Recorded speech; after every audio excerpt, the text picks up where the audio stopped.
जय हिंद साथियों। तो स्वागत है आप सभी का आपके अपने YouTube channel Ravindra PC learning पर।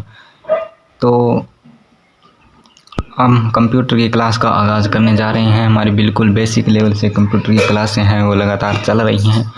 इसी की कड़ी में हम अगली क्लास आपके सामने लेकर उपस्थित हैं। तो बिना देरी के आज की क्लास को स्टार्ट करते हैं। तो आज हम पढ़ने जा रहे हैं सुपर कंप्यूटर के बारे में। कल हमने पढ़ा था micro computer, main frame computer और मिनी कंप्यूटर के बारे में।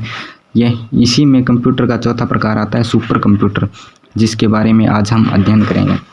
तो सुपर कंप्यूटर है वो किस तरह से विकसित हुआ, सबसे पहले कहाँ विकास हुआ, इस सब बातों को जानने के लिए बने रहिए इसी क्लास में। तो चलिए पढ़ते हैं हम सुपर कंप्यूटर। सुपर कंप्यूटर क्या होता है? सुपर कंप्यूटर, तो सुपर कंप्यूटर बहुत उच्च गति भंडारण क्षमता वाला कंप्यूटर होता है जो जटिल गणनाएं बहुत तेजी से करता है। सुपर कंप्यूटर है वो जो गणनाएं हैं वो बहुत तेजी से करता है। यानी उन तीनों कंप्यूटरों जो माइक्रो कंप्यूटर, मिनी कंप्यूटर और मेन फ्रेम कंप्यूटर मैंने पढ़े थे, उन तीनों में सबसे तेज कंप्यूटर देखे तो सुपर कंप्यूटर है। अब विश्व में सुपर कंप्यूटर की शुरुआत के बारे में पढ़ेंगे हम। तो विश्व में सुपर कंप्यूटर, दुनिया का प्रथम सुपर कंप्यूटर पूछ ले तो कौन सा था? CDC 6600। दुनिया का प्रथम सुपर कंप्यूटर CDC 6600, याद करो CDC 6600, जो 1964 में बनाया गया। इसे किसने बनाया था? CDC, इसकी full form control data corporation. Control data corporation.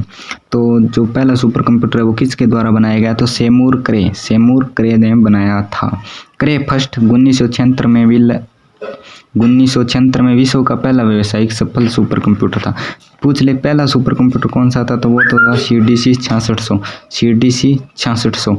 और क्रे फर्स्ट जो प्रथम सफल सुपर कंप्यूटर था वो था क्रे फर्स्ट 1976 में बनाया गया था। सुपर कंप्यूटर का जनक किसे कहा जाता है? तो सेमूर क्रे को कहा जाता है। सुपर कंप्यूटर का जनक किसे कहते हैं? तो सेमूर क्रे को कहते हैं। अब सुपर कंप्यूटर के उपयोग कहाँ कहाँ किए जाते हैं? तो अंतरिक्ष अनुसंधान, वैज्ञानिक गणनाएं, मौसम के पूर्वानुमान आदि जो भी वैज्ञानिक गतिविधियां हैं उनमें सुपर कंप्यूटर का उपयोग होता है। अब आता है वाटसन क्या था? तो वाटसन कृत्रिम बुद्धि आधारित प्रश्न उत्तर देने वाली मशीन है। अब पढ़ेंगे हम भारत में सुपर कंप्यूटर किस तरीके से विकसित हुआ इसके बारे में अध्ययन करेंगे। तो भारत में सुपर कंप्यूटर का प्रोटोटाइप 1990 में CDAC द्वारा बनाया गया, CDAC द्वारा बनाया गया था। कौन सा? तो 1990 में। भारत का प्रथम सुपर कंप्यूटर की बात करें तो परम 84 जो 1991 में बना था। परम 84 1991 में CDAC ने विकसित किया था। CDAC का पूरा नाम centre for development of advance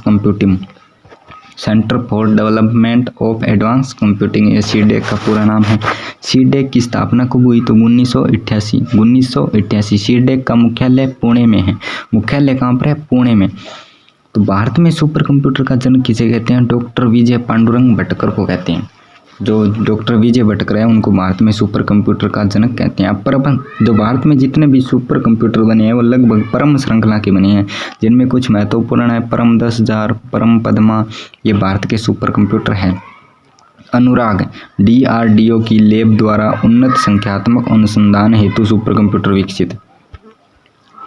अगला है नेशनल एरोनॉटिकल लेबोरेटरी, जो बेंगलुरु ने भी सुपर कंप्यूटर विकसित किया था। अब सुपर कंप्यूटर की गति किस में मापी जाती है? फ्लॉप्स में। फ्लॉप्स का पूरा नाम फ्लोटिंग पॉइंट ऑपरेशन पर सेकंड। सुपर कंप्यूटर की गति किस में मापी जाती है? तो फ्लॉप्स में मापी जाती है। फ्लॉप्स का पूरा नाम फ्लोटिंग पॉइंट ऑपरेशन पर सेकंड, ये बहुत बार पूछा जाता है। तो 2026 में दुनिया का सबसे तेज कंप्यूटर कौन सा है? EI कैप्टन किस देश का है? तो अमेरिका का है। स्पीड की बात करें तो 1.7 एक्जाफ्लॉप्स है। और इससे पहले जापान का फुगाकू था। भारत में सबसे तेज सुपर कंप्यूटर की बात करें तो एरावत है। कौन सा? एरावत PSAI। इससे पहले परम सिद्धि जो AI भारत का सबसे तेज कंप्यूटर था। अब उद्देश्य के आधार पर कंप्यूटरों की बात करें तो उद्देश्य के आधार पर कंप्यूटर एक तो होते हैं सामान्य उद्देश्य के आधार पर, एक होते हैं विशेष उद्देश्य के आधार पर। सामान्य उद्देश्य के आधार पर, तो ऐसे कंप्यूटर जो अनेक प्रकार के कार्य कर सकते हैं, अलग अलग प्रोग्राम स्टोर किए जाते हैं इसमें। एक होते हैं विशेष उद्देश्य के आधार पर, किसी विशेष कार्य के डिजाइन किए जाते हैं इससे। एक होते हैं विशेष कार्य के लिए डिजाइन किए जाते हैं, सीमित कार्य ही करते हैं भारत में कंप्यूटिंग। अब पढ़ेंगे हम भारत में कंप्यूटिंग के बारे में। तो भारत में स्थापित प्रथम डिजिटल कंप्यूटर कौन था HEC2M। HEC2M 1955 में सांख्यिकी जो भारत का ISI संस्थान कोलकाता में स्थापित हुआ था। यह HEC2M जो भारत का प्रथम डिजिटल कंप्यूटर था। भारत में कंप्यूटर युग की शुरुआत की बात करें तो 16 अगस्त 1986 बेंगलुरु में हुई थी। भारत का प्रथम कंप्यूटरीकृत डाकघर कहाँ है, तो नई दिल्ली में। कहाँ है, नई दिल्ली में। तो ये ECIL इसका फुल फॉर्म दे रखी है, electronic corporation of India limited. विश्व की प्रथम प्रोग्रामर किसे जाना जाता है, लेडी एडा अगस्टा को। उन्होंने एनालिटिकल इंजन के लिए एल्गोरिथम डिजाइन किया था। बाइनरी संख्या पद्धति के विकास का भी श्रेय किसे दिया जाता है, तो लेडी एडा अगस्टा को दिया जाता है। अब सैद्धांतिक कंप्यूटर विज्ञान व कृत्रिम बुद्धि, ये क्या है, सैद्धांतिक कंप्यूटर विज्ञान व कृत्रिम बुद्धि। बात करें सैद्धांतिक कंप्यूटर विज्ञान के जनक किसे कहते हैं, एलन ट्यूरिंग को कहते हैं, एलन ट्यूरिंग। कृत्रिम बुद्धि का जनक किसे कहते हैं, जॉन मैकार्थी। कृत्रिम बुद्धि का जनक जॉन मैकार्थी। ये आता है सीमोन, इसका full form crew interactive mobile companion, अंतरिक्ष रोबोट है ये एक प्रकार का, जो सूचना राजमार्ग की अवधारणा 5वीं पीढ़ी में विकसित हुई थी। ये कुछ फैक्ट है, सूचना राजमार्ग की अवधारणा 5वीं पीढ़ी में विकसित हुई थी। सैद्धांतिक कंप्यूटर विज्ञान का जनक एलन ट्यूरिंग को कहते हैं, कृत्रिम बुद्धि का जनक जॉन मैकार्थी को कहते हैं। कुछ फैक्ट है। पोर्टिंग क्या होती है, तो एक विशेष प्रकार की प्रक्रिया जिससे सॉफ्टवेयर को एक सिस्टम से दूसरे सिस्टम में चलाने योग्य बनाया जाता है, उसे पोर्टिंग कहते हैं। इसमें सॉफ्टवेयर हार्डवेयर में आवश्यक परिवर्तन किए जाते हैं।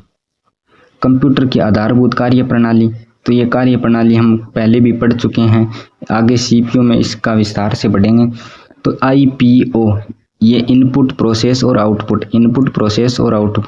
एक होता है कौन सा, स्टोरेज और कंट्रोल। तो इनपुट यूजर जो भी डेटा या निर्देश देता है उसे इनपुट कहते हैं। प्रोसेस CPU द्वारा डेटा पर की गई प्रक्रिया है वो प्रोसेस कहलाती है। आउटपुट प्रोसेस के बाद जो परिणाम प्राप्त होता है उसे आउटपुट कहते हैं। स्टोरेज संग्रहण किसे कहते हैं, तो परिणाम को सुरक्षित करना। कंट्रोल पूरी प्रक्रिया का नियंत्रण करना। तो आज की क्लास यहीं तक, बने रहिए अपने आगे की और क्लासों में भी। जय हिंद, जय भारत।